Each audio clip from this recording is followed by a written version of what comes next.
हेर्नु है त साथीहरू, डोजरले चाहिँ त्यो नदीको वरपर चाहिँ ऊ लगाइदिरहेछ, ग्रेभलहरू लगाइदिरहेछ त्यहाँनिर पिच गर्ने भनेर। त्यहाँ साइडमा चाहिँ डोजरहरू लाग्नुभन्दा अगाडि चाहिँ अलिकति नेचर जस्तो फिल हुन्थ्यो होइन।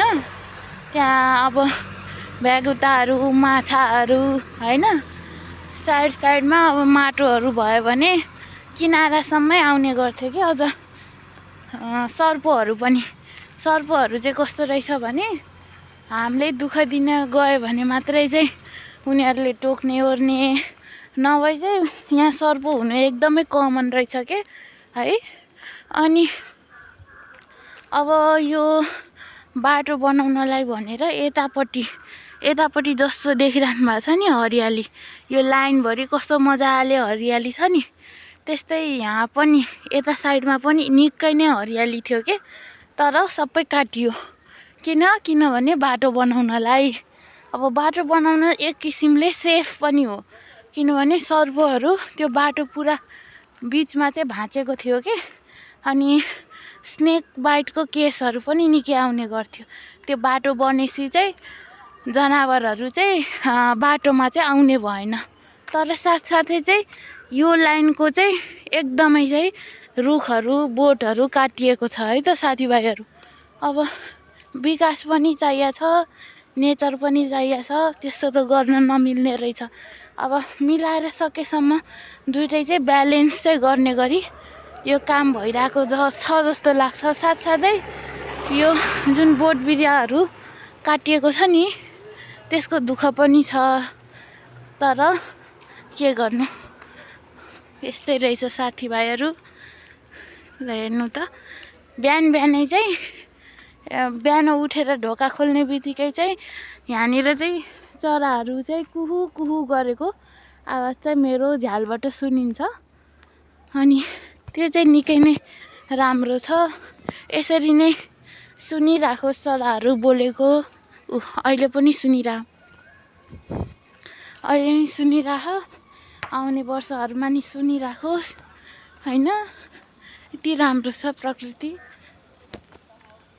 यो पानी परेको बेला झन् सर्पहरू चाहिँ माथिसम्म आउने गर्छन्। अनि पुरै त्यो झ्यालबाट हेऱ्यो भने पुरै त्यो टाउको उठाएको देखिन्छ भनेर भन्ने गर्नुहुन्थ्यो। हो रहेछ आखिर। र हेर्न सक्नुहुन्छ, मैले पहिलाको भिडियोमा नि देखाएको थिएँ यसरी सबै बोट बिरुवाहरू चाहिँ कुनै चाहिँ चाहिने रूपमा काटिएका छन् होइन बाटो बनाउनलाई। कुनै चाहिँ अनावश्यक पर्सनल युजको लागि मान्छेहरू लुकी आएर काटेर पनि गएका छन् के है। अब मान्छेहरू जसलाई जरुरत हुन्छ उसले लिन्छ होइन। त्यस्तोमा चाहिँ किन काटिस्, किन उ गरिस् भनेर नोजी पनि बन्नुहुन्न होइन। तर यसरी अनावश्यक रूपमा यसरी बोट बिरुवा काट्ने चाहिँ गर्नु हुँदैन है साथीभाइहरू। चाहिने रूपमा, आवश्यक रूपमा काटिएको छ भने चाहिँ ठिकै छ। अनावश्यक रूपमा चाहिँ यसरी बोट बिरुवा काटेको चाहिँ नराम्रै हो है त साथीभाइहरू। ल यस्तै चाहिँ छ। म फर्स्ट इयरमा आउँदाखेरि अहिले आजभन्दा 2 वर्ष अगाडि चाहिँ जतिको डेन्स यो थियो नि त्यतिकै डेन्स यता साइडमा पनि थियो कि। जस्ट लाइक एउटा टेन्ट जस्तै थियो कि सबै। त्यहाँ अहिले पनि पानीको हलचल देख्न सक्नुभयो कि भएन, मैले चाहिँ भर्खर देखेँ त्यहाँ साँपहरू छ होइन। अब निकै गाह्रो छ कि नेचरको सुरक्षा गर्न। भइन्जेलसम्म सजिलो हो, नभएपछि जसो गरेर नपाउन सक्ने कुरा होला के। नेचर भनेको त्यस्तो इमेन्स कुरा हो के है। अहिले पनि एमाजोन जङ्गल छ नि अफ्रिकाको, त्यसमा चाहिँ संसारको 20% चाहिँ अक्सिजन दिने रहेछ के।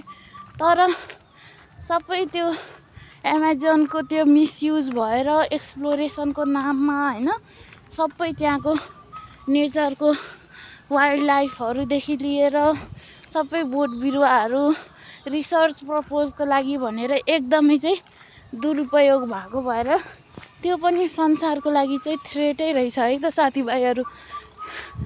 अब हेर्दा हेर्दै आफू बसिरहेको ठाउँमा पनि यस्तो भयो होइन, केही गर्न सकिएन। अब गाह्रै छ, तर सकेसम्म यस्तो दुरुपयोग चाहिँ नहोस् है साथीभाइहरू, यही भन्न चाहेँ है त मैले। त्यहाँ नानी बाबुहरू फुल टिप्न गएका छन्। यहाँनिर चाहिँ बिरालोहरू चाहिँ निकै नै फेला परिने रहेछ है त साथीभाइहरू।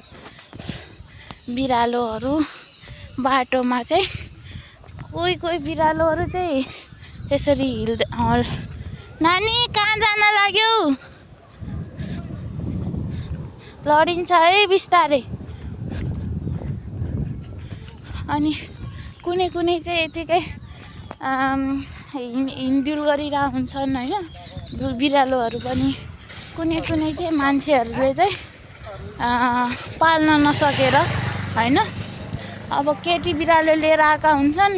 केटी बिरालोले बच्चा पाउने बित्तिकै न आमालाई हेर्छन् न त्यो बिरालोको बच्चाहरूलाई हेर्छन्, अनि त्यहाँ त्यो यस्तो बाटामा लगेर छोडिदिन्छन्। त्यही अस्ति हामीले 5वटा बिरालो भेटाएको थियौँ, त्यसको बारेमा मैले भिडियो नि बनाएको थिएँ क्यारे, यही च्यानलमा छ पनि। यस्तो छ साथीभाइहरू, गाह्रै छ। ल है त अब चाहिँ बन्द गर्नु पर्यो video. By by, have a great day.